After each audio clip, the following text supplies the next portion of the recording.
Are you one of those people that think your Wi-Fi is safe just because it has a password? Let me tell you something. It's really not, and I will show you how Wi-Fi password cracking works. If that password is weak and someone knows what they're doing, your network is basically wide open for them. They can break in, steal your bandwidth, spy on your devices, even launch attacks all from inside your own network. So today I'm going to show you exactly how Wi-Fi password hacking works step by step. If you follow me to the end of this video, I will show you hacking tools and gadgets you can use to make everything easier. Because if you don't understand how the attack works, you can't defend against it. Before we crack anything, we need to understand what we're actually going after. Not all Wi-Fi networks are built the same. Some are easy to break into, others are tougher. It all depends on the type of security the router is using. So before we actually hack into a Wi-Fi network, let's quickly break down the types of Wi-Fi security you'll run into in the world and which ones are really worth your time. Firstly, we've got WEP. This is the ancient wireless security method. Weak and outdated. You can think of this like putting a lock on your front door, but it is made out of Legos. This can be cracked in seconds using basic tools, and if you see a WEP network today, it's basically free real estate. Secondly is WPA. This came right after WEP and tried to patch some of its flaws. It's slightly better, but it still has well-known vulnerabilities. It's not super common anymore, but if you do run into it, it's definitely easily breakable. Another one we have WPA2. This is the one you'll see the most out in the world, as the default on most modern routers, and it uses stronger encryption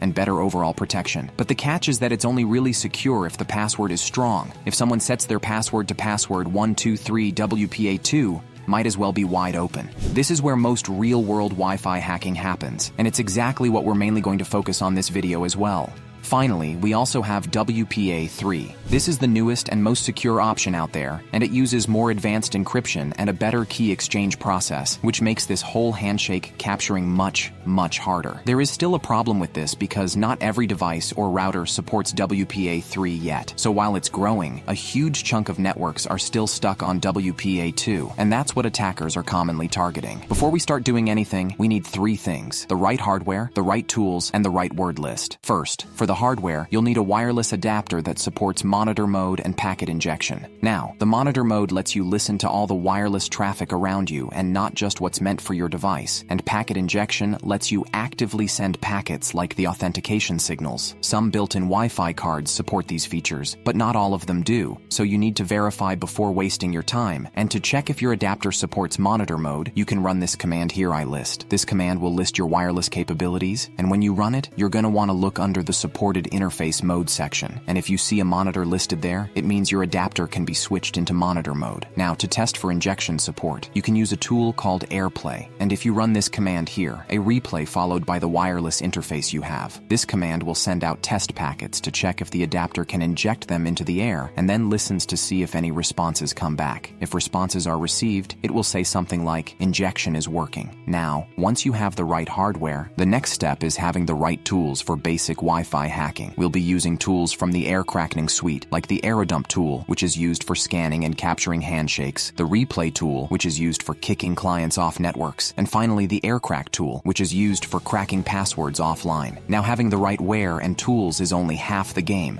because without a solid word list, you're basically shooting in the dark, and a good word list massively boosts your chances of cracking the password. If the password is something simple, it'll be cracked in seconds because these kinds of easily guessable passwords are in every major word list, and tools we use today can run millions of guesses per second with the right hardware. Every time a device connects to a WPA2 protected Wi-Fi network, whether that's your phone, your laptop, whatever, the router and the device perform a quick handshake to authenticate each other and securely agree on encryption keys. And if we can capture that handshake, we can then try to crack it offline using a word list. Now, we don't need to be connected, we just need to catch the handshake while it happens. Now, to see other wireless traffic around us, we need to switch our wireless adapter from manage mode, which is what we normally use, to monitor mode. And to do this, all you have to do is to use the airman eng tool. So if you run sudo airman eng start followed by your wireless adapter name, and you can check the wireless adapter name with IPA command. So this command will simply change your adapter's mode to monitor mode. And keep in mind, if you see any warning about network manager or other processes interfering, you can always kill them with this command. Here sudo airman eng check kill. This command will simply prevent packet interference with your Wi-Fi adapter, but it will likely disable your internet until you restart those processes or reboot after you put your adapter in monitor mode. You can then start scanning the radio waves and see what networks are around you. And to do this, you're going to use the AeroDump Nung tool. Now, if you run AeroDump ing followed by your wireless interface name, this will open a live feed of every Wi-Fi network in range, and it's going to be full of valuable information, like the name of the network, MAC addresses of the routers, the channels, signal strength, encryption type, and much more. Here, what we're going to be looking for is a WPA2 secured network, ideally at least one client connected to the network and a strong enough signal which can be anything above 60. Once you get your eyes on a target, you will want to isolate and monitor just that network to keep the capture file clean. And in this case,